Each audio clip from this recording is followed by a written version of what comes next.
Prince Harry! Prince Harry, I love you! Harry. Prince Harry walks into the UK High Court for day 2 of his privacy lawsuit against Associated Newspapers, the publisher of the Daily Mail.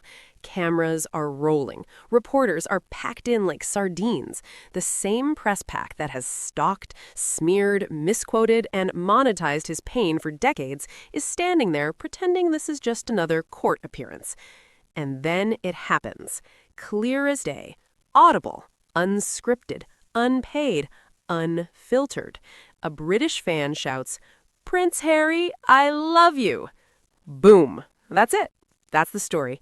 Everything else is noise, because in that one spontaneous shout, an entire media narrative collapses, like a badly built IKEA wardrobe. Let's be very clear about why this moment matters so much, because the UK press will absolutely try to downplay it, ignore it, or bury it 3 paragraphs deep under some nonsense about optics or controversy. But that shout was not random. It was not meaningless. It was not a fluke. It was a crack in the facade they've been desperately trying to maintain. For years, the British tabloids have insisted that Harry is unpopular, reviled, hated at home, booed, isolated, irrelevant, estranged, and toxic. They have written that story so many times, they now treat it as fact. They say it with the confidence of people who forgot that repeating a lie doesn't turn it into reality. It just exposes desperation. And yet, when Harry physically shows up, when he is visible, present, and unshielded by press releases or palace courtiers, something very inconvenient keeps happening. People show love. Not planted crowds, not choreographed applause, not staged PR moments. Real people, real voices, real emotion. A British fan on British soil, outside a British court, during a case against a British tabloid, chooses to shout love. You cannot editorialize that away. That shout didn't come from California. It didn't come from Netflix. It didn't come from Meghan. It didn't come from woke activists. It came from someone standing there who saw Harry walk in and felt moved enough to say it out loud. That is the part that terrifies the media, because the truth is, the UK press does not control public sentiment the way it used to. They can scream from front pages, from opinion columns, from breakfast television, from podcasts, from Twitter, from TikTok. But when reality intrudes in real time, they can't mute it. And this lawsuit, this moment, this shout, it's reality punching through propaganda. Now, let's talk about the context, because context is everything. Prince Harry is not in court over some petty grievance. He is there because he alleges that Associated Newspapers engaged in unlawful information gathering practices. Things like phone hacking, blagging, using private investigators, and exploiting confidential information. In plain language, he's accusing them of doing exactly what many victims of the tabloids have been saying for years, and exactly what previous cases have already proven happened. This is not Harry being sensitive. This is not Harry unable to move on. This is not Harry playing the victim. This is Harry doing the one thing the British media never expected him to do, refusing to be quiet. And that's why his presence matters. He didn't send a lawyer and stay hidden. He didn't issue a vague statement. He didn't let sources close to the Duke do the talking. He walked in himself, calm, composed, determined. And as he did, a voice cut through the chaos and said what millions feel but rarely get to say directly, "I love you." That shout is not just affection, it's validation. It's a reminder that public opinion is not owned by columnists. It's a reminder that behind every headline trying to portray Harry as a pariah, there are people who see him as brave, principled, and human. And let's be honest, the British press hates that. They hate it because it contradicts the fairy tale they've been selling since 2020, the one where Harry supposedly lost everything, betrayed his country, destroyed his reputation, and burned all goodwill. If that were true, silence would greet him, indifference would greet him, hostility would greet him. But instead, love did. Now, imagine being a Daily Mail editor watching that footage back. Imagine sitting in a newsroom that has spent years attacking this man, only to hear a British voice, clear, unmistakable, cut through the air with affection. That's not just awkward, that's humiliating. That's a reminder that your power isn't absolute. Because here's the thing the tabloids never want to admit. People can hold two thoughts at once. They can criticize the monarchy and still care about Harry. They can be tired of royal drama and still recognize injustice. They can dislike the press and still love a person who stood up to it. Harry represents something deeply uncomfortable for the British media establishment. Accountability.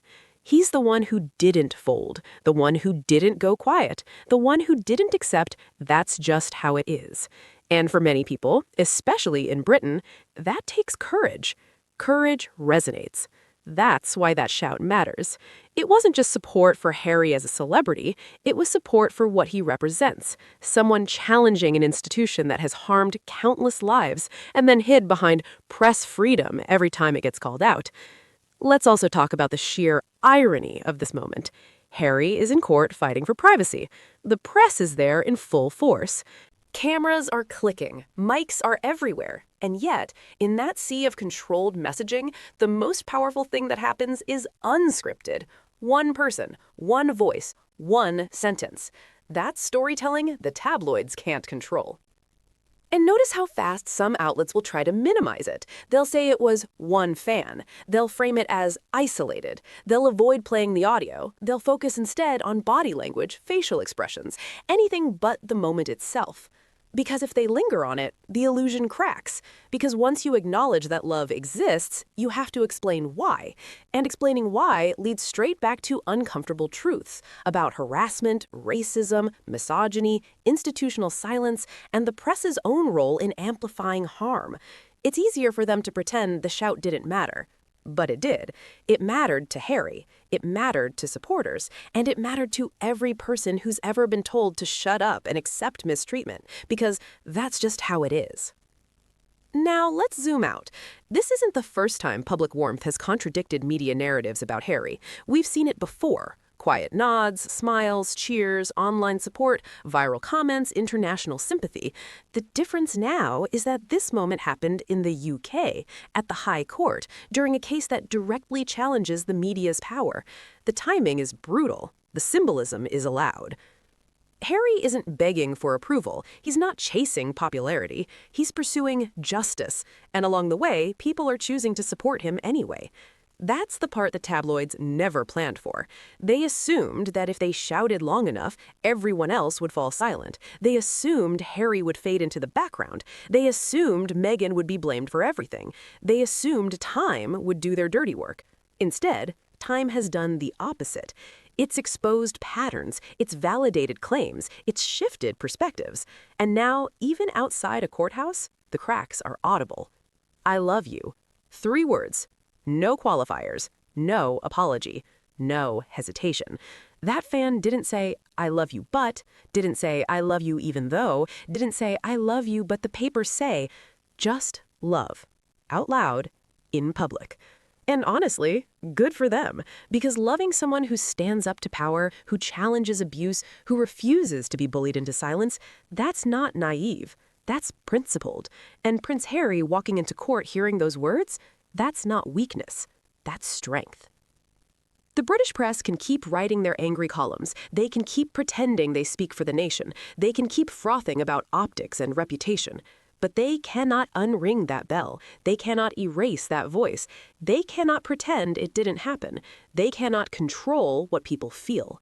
And that's why this moment deserves to be centered. Not the speculation, not the spin, not the theatrics, just the truth, spoken plainly by someone who felt it. Prince Harry entered the UK High Court on day 2 of his privacy lawsuit against the Daily Mail's publisher, and a British fan shouted, I love you. No headline can undo that. No op-ed can silence it. No spin can erase it.